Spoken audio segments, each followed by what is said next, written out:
Hey guys, and welcome to part 2 of Final Cut Pro X or Final Cut Pro 10 tutorials.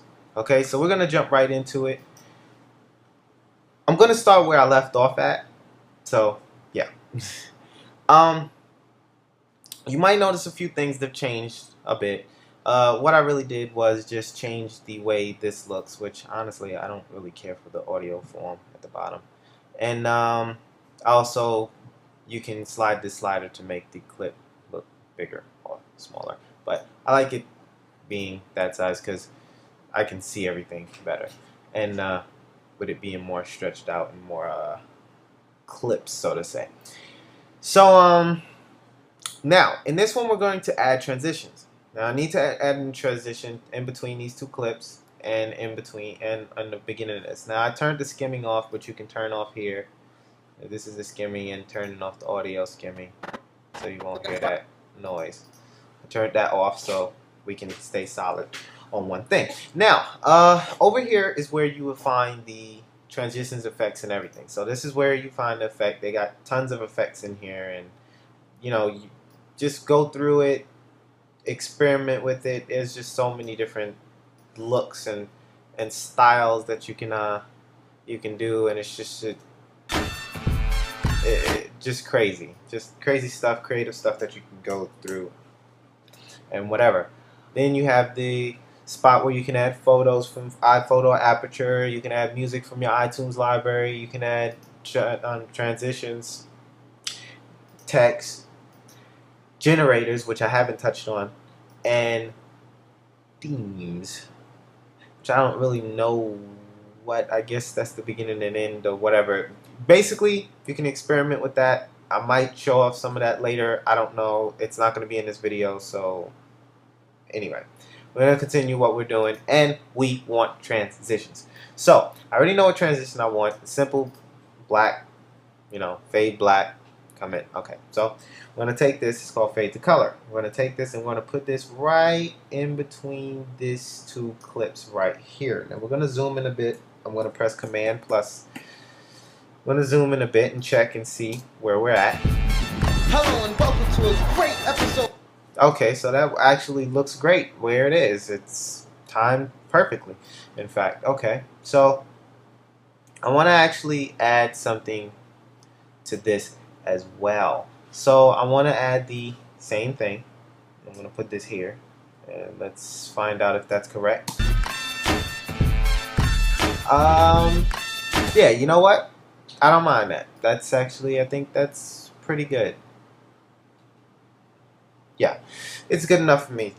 So, we're going to back out real quick. Now, I just want to let you know if you needed to precisionally change this, just to let you know, because even though I'm editing my video and you're watching me, it's also a tutorial to tell you how to do this. So, you can double click on the transition and you can change this any way you want to. If you wanted to pull this a little more in, or you was like, oh no, it's too close, I don't want it there, you can basically change it like that. Now I don't want to change it at all, and I just took my transition off the beginning. Okay, and you can click this blue button down here to change the precision editor, and the little animation starts and and closes it back down. So now that's how you add a transition. I don't think there's too much more about transitions more than that. Just getting it where you want it to, and you can change it. Now, we need to layer my title on the front of this. So, here's my title here. It's already preloaded. I already did this. So, I'm going to drag this down here and put it right at the beginning. And if you note, if I do drag this out, it stays connected with it. Can actually move it, which is a new thing in Final Cut. Everything tries its best to stay sync and stay close to where it needs to be. So, it's not a bad thing. Hello and welcome to a great episode of SK9. It's looking great already. It's looking like the show already. So, as you can see right here, this orange line, it's moving. It's because it's rendering. As you can see right here, if I click on this, it's rendering it. So this is the new background rendering in Final Cut Pro X or Final Cut Pro 10, and it's very, very helpful. as long as you're not skimming through the footage, because if you're skimming through the footage, it's still continuing. Oh, it goes slower, and then especially if you have this on, it's just not going to. Yeah, it's not going to move. If it is moving, it's doing it too slow. So it takes the skimming as a priority, and you know, the rendering as a second priority. So okay, so we have the transition in here. We have the title in here now, the transitions as well, and I'm gonna probably just shorten this up a bit. Right here should be good. Now I'm gonna try something. I'm gonna try to press O and see what happens. Ooh, no, it didn't work. Okay, so we're just gonna have to take this and move it manually. I'm gonna find out where we are. Right here, and oh, well, do we have to?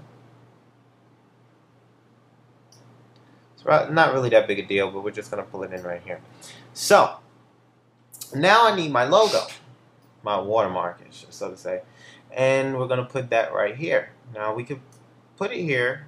We could even put it up here if we wanted to, but we're gonna put it right there, and we're going to press Shift Z to see the whole timeline and stretch this all the way out here.